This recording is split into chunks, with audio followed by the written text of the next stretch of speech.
दोस्तों, ईरान ने सऊदी अरब पे हमला कर दिया। अब क्या होगा? क्या पाकिस्तान जवाबी कार्रवाई करेगा ईरान पे? तो जवाब है नहीं, कुछ नहीं होगा। पाकिस्तान कुछ नहीं करेगा क्योंकि ईरान ने सऊदी अरब के शहरी इंफ्रास्ट्रक्चर या तेल तनसीबात को निशाना नहीं बनाया, बल्कि प्रिंस सुल्तान एयरबेस पे मिसाइलों से हमला किया। ये एयरबेस अमेरिका के पास है। ऐसे में पाकिस्तान को क्या पड़ी कि सऊदी अरब में मौजूद अमरीकी अड्डों का भी दिफा करे। देखिए, हमारा दिफाई मुआहदा है सऊदी अरब के साथ कि सऊदी अरब पे हमला, पाकिस्तान पे हमला तस्वुर किया जाएगा, लेकिन सऊदी अरब के जो अड्डे अमरीका के पास हैं उनका दिफा करना हमारी जिम्मेदारी नहीं। बहुत सादा सी बात है कि ये अमरीका की जिम्मेदारी है। अमरीका करे हिफाजत इस अड्डे की, इस अड्डे पे मौजूद अपने फौजियों, तैयारों और दीगर फौजी साजो सामान की, लेकिन वो नाकाम रहा ऐसा करने में। ईरानी मिसाइल आराम से बिला रोक ठा करके जा लगा इस फौजी अड्डे पे। कोई इंटरसेप्टर मिसाइल उसे रोकने नहीं आया। यूँ लगा जैसे उस एयर बेस पे अमेरिका का कोई एयर डिफेंस सिस्टम मौजूद ही ना हो, जबकि उस अड्डे पे अमेरिका के दो फन्ने खान दिफाई निज़ाम नस्ब हैं। एक है पैट्रियाट और दूसरा थार्ड, और ये दोनों ही बुरी तरह नाकाम रहे ईरानी मिसाइल रोकने में, बल्कि रोका ही नहीं। क्योंकि भले ही ना रोक पाते अमरीकी दिफाई निज़ाम इस ईरानी मिसाइल को, लेकिन कम अज़ कम उनके इंटरसेप्टर मिसाइल्स कोशिश तो करते। पर एक इंटरसेप्टर मिसाइल भी फायर नहीं किया अमरीकी दिफाई निज़ामों ने ईरानी मिसाइल रोकने के लिए।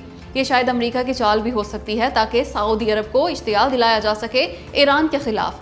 अब आप कमेंट करके बताएं, क्यों रोकने की कोशिश नहीं की अमेरिका के दोनों दिफाई निज़ामों ने ईरानी मिसाइल को? या अल्लाह खैर, अमेरिका ईरान पे इंतहा से ज़्यादा बड़े हमले की तैयारी कर रहा है। ये शायद अब तक का अमेरिका का सबसे बड़ा हमला होगा। अब की बार अमेरिका ईरान की जौहरी तनसीबात पे मजीद हमले कर सकता है।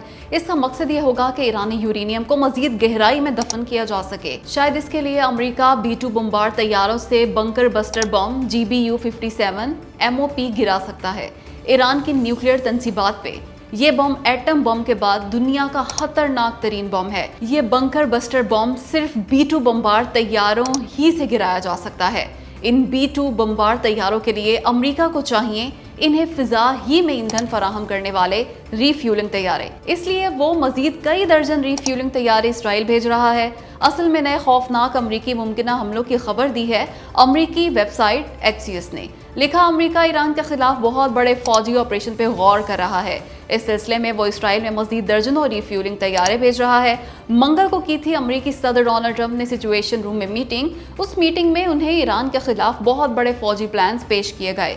आबना हुर्मुज़ के पास जो इस वक्त कार्रवाइयाँ कर रहा है ना अमरीका, उनसे कहीं बड़े ऑपरेशंस के प्लान्स। इस नए और मेगा ऑपरेशन में इस्फहान, नतंस और फर्दो जैसी ईरान की उन न्यूक्लियर तनसीबात पे भी हमले किए जा सकते हैं जिन पे अमेरिका पिछले बरस भी बंकर बस्टर बम गिरा चुका। लेकिन इस बार कोहे करंग के अंदर जेर ज़मीन मौजूद ईरान की नहायत अहम न्यूक्लियर साइट पे भी हमला कर सकता है अमेरिका। ये है असल खतरनाक बात। इसके बाद तो ईरान के जौहरी प्रोग्राम के पल्ले कुछ भी नहीं बचेगा। इसके अलावा इस मुमकिन ऑपरेशन में ईरान के बिजली घर भी उड़ाए जा सकते हैं, इसके शहरी इंफ्रास्ट्रक्चर को भी निशाना बनाया जा सकता है। मगर अभी तक कोई हतमी फैसला नहीं किया डोनाल्ड ट्रंप ने इन नए हमलों के बारे में। खैर, 30 से ज़्यादा अमरीकी रिफ्यूलिंग तैयारे पहले ही इसराइल में मौजूद हैं। अब अमरीका कई दर्जन मजीद भी भेज रहा है, इसलिए ये कोई आम बात नहीं। ये वाज़ेह इशारा है अमरीका का ईरान की जौहरी तनसीबात तबाह करने का। बहुत बड़ा खतरा है ये ईरान के खिलाफ बहुत बड़े ऑपरेशन का। सऊदी अरब के बाद कुवैत भी। दोस्तों, बहुत बड़ी खबर दी है रॉयटर्स ने कि कुवैत पाकिस्तान से बिल्कुल उसी तरह का दिफाई मुआहदा करना चाह रहा है जैसा सऊदी अरब ने किया है पाकिस्तान से। और तो और मुज़ाकरात भी जारी हैं पाकिस्तान और कुवैत के बीच इस मुआहदे के लिए। इस मुआहदे के तहत कुवैत चाहता है पाकिस्तान कुवैत में अड्डे बनाए, यानी हज़ारों फौजी भेजे अपने कुवैत, साथ ही अपने लड़ाका तैयारे भी भेजे और नस्ब करे कुवैत में अपना एयर डिफेंस सिस्टम, यानी कुवैत के लिए भी बिल्कुल वही करे जो सऊदी अरब के लिए कर रहा है पाकिस्तान। इसके बदले पाकिस्तान कुवैत से तेल की फराहमी चाहता है और तवानाई के शोबे में भारी सरमायाकारी। जाहिर है ये सरमायाकारी अरबों डॉलर्स की होगी और तेल की फराहमी भी अरबों डॉलर्स की ही। मतलब अगर ये मुआहदा हो गया तो पाकिस्तान का तेल का मसला हल हो जाएगा, क्योंकि बज़ाहिर लग ऐसा ही रहा है कि अरबों डॉलर्स का तेल लेगा पाकिस्तान कुवैत से इस डिफेंस एग्रीमेंट के बदले। साथ ही पाकिस्तान के तवानाई के शोबे में अरबों डॉलर्स इन्वेस्ट करेगा कुवैत, मतलब रिफाइनरीज वगैरह में। क्यों ज़बरदस्त मुआहदा हो सकता है ये।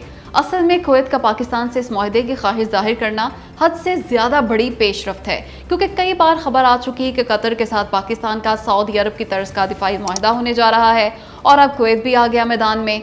वो भी ऐसा ही एग्रीमेंट चाह रहा है पाकिस्तान से। यकीन करें, आहिस्ता आहिस्ता धीरे धीरे तमाम खलीजी और अरब ममालिक आएंगे पाकिस्तान से दिफाई मुआहदा करने, क्योंकि उन्हें पता चल गया है कि उनका दिफा सिर्फ एटमी ताकत پاکستان ہی کر سکتا ہے۔ یوں لگ یہی رہا ہے کہ امریکی اڈوں کا بتدریج خاتمہ ہو جائے گا خلیجی ممالک سے، یا پھر ان میں کمی آئے گی اور اب پاکستان بنائے گا اڈے ان برادر اسلامی ملکوں میں، ان کا دفاع کرے گا پاکستان۔ دوستو، کیا آپ جانتے ہیں ایران کا پھڈا کیا ہے کویت سے؟ کیا صرف امریکی اڈوں کی وجہ سے ہی نشانہ بنا رہا ہے ایران کویت کو؟ کبھی یہ کویت ایئرپورٹ کا ٹرمینل اڑا دیتا ہے، کبھی پانی صاف کرنے کا پلانٹ۔ مسلسل شدید حملے کر رہا ہے ایران کویت پہ، آخر کیوں؟ معاملہ یہ ہے کہ کویت میں امریکی اڈوں کی موجودگی صرف ایک وجہ ہے جس کی بنا پہ حملے کر رہا ہے ایران کویت پہ، لیکن اصل لڑائی بہت پرانی ہے، کویت کی ایران اور پاسدارانی انقلاب سے۔ 1985 میں ایران کی پراکسی حزب اللہ نے امیر کویت کو قتل کرنے کی کوشش کی تھی، موزانہ طور پہ بچ گئے تھے وہ۔ دونوں ملکوں کا تیل اور گیس کے کنویں پہ سمندری تنازعہ بھی ہے۔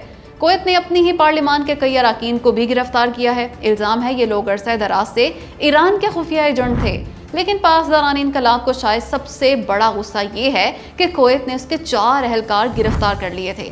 یہ 4 اہلکار سمندر کے ذریعے کویت میں داخلے کی کوشش کر رہے تھے۔ آج تک ایران کو واپس نہیں کیا کویت نے ان 4 کو۔ یہ ہیں وہ تمام وجوہات جن کی بنیاد پہ ایران کویت پہ حملے کر کر کے پرانی دشمنی نکال رہا ہے۔ اور ہاں، کویت نے ایران کے سابق سپریم لیڈر علی خامنہئی کے جنازے میں اپنا وفد بھی نہیں بھیجا تھا۔ بس دعا ہے تعلقات بہتر ہو جائیں ان دونوں برادر اسلامی ممالک کے بھی، الہی آمین۔ دوستو، انتہا سے زیادہ خطرناک حملہ کیا ہے ایران نے اردن میں امریکہ کے الازرق ایئر بیس پہ۔ ایران کا دعویٰ ہے کہ اس نے اس خوفناک حملے میں امریکہ کے 2 فائٹر جیٹس اور 3 دیگر طیارے تباہ کر ڈالے۔ اس ایئر بیس پہ عام طور پہ F-15، F-16 اور 5th جنریشن اسٹیلتھ F-35 لڑاکا طیارے موجود ہو سکتے ہیں۔ یوں ایران کا یہ دعویٰ بہت بڑا ہے کہ اس نے 2 لڑاکا طیارے تباہ کر دیے اس اٹیک میں، ساتھ ہی 3 مزید طیارے جو کہ ریفیولنگ، ٹرانسپورٹ یا دیگر طیارے ہو سکتے ہیں، انہیں تباہ کرنے کا دعویٰ بھی کیا ایران نے۔ اگرچہ آزاد ذرائع سے ایران کے ان دعووں کی ابھی تک تصدیق نہیں ہو سکی، لیکن اہم بات یہ ہے کہ ابھی تک امریکہ نے بھی تردید یا تصدیق نہیں کی ایران کے ان دعووں کی۔ خیر، ایران نے یہ حملہ کیا خیبر شکن میزائلوں اور ڈرون سے۔ 10 سے 12 میزائل مارے ایران نے اس امریکی ایئر بیس پہ۔ کہا یہ اردن کے اس امریکی ایئر بیس پہ یہ حملہ امریکہ کے ایران پہ حملوں کے جواب میں کیا گیا۔ ساتھ ہی اردن کے عوام سے اپیل بھی کی کہ وہ اپنی حکومت سے اردن میں موجود امریکی اڈے ختم کرنے کا مطالبہ کریں۔ دوستو، ایران نے اسلام آباد MOU کی معطلی کا سرکاری طور پہ اعلان کر دیا۔ یہ اعلان کیا ایران کے نائب وزیر خارجہ قاسم غریب آبادی نے۔ کہا امریکی خلاف ورزیوں کے بعد اسلام آباد مفاہمتی یادداشت معطل ہو گئی۔ اب ایران بھی اس معاہدے پر عمل نہیں کر رہا۔ ایران اس معاہدے کے متعلق اپنی کوئی بھی ذمہ داری نہیں نبھا رہا اب، بلکہ اس وقت ایران کی تمام تر توجہ اپنے دفاع پر مرکوز ہے۔ ساتھ ہی الزام لگایا کہ پہلے امریکہ نے معطل کیا تھا اسلام آباد MOU، حملے شروع کر دیے تھے اس نے ایران پہ۔ اس سے پہلے پاسداران انقلاب نے بھی کہہ دیا تھا مذاکرات اور جنگ ساتھ ساتھ نہیں چل سکتے۔ خیر، اسلام آباد MOU عملی طور پہ تو معطل تھا ہی، پر اب سرکاری طور پر بھی کر ڈالا ایران نے۔ یہ بہت خطرناک بات ہے، اس سے جنگ مزید طویل ہو سکتی ہے۔ خیر، کب تک لڑیں گے یہ دونوں ملک؟ ایک نہ ایک دن انہیں دوبارہ مذاکرات کی میز پہ آنا ہی ہوگا۔ یہ اپنا سفر دوبارہ وہیں سے شروع کریں گے جہاں سے ختم ہوا تھا۔ اسلام آباد معاہدے کو دونوں ممالک کو ماننا ہی ہوگا، مگر ابھی یہ لڑ رہے ہیں۔ جب لڑ کے تھک جائیں گے اور خوب نقصان کروا بیٹھیں گے، تب عقل آئے گی انہیں۔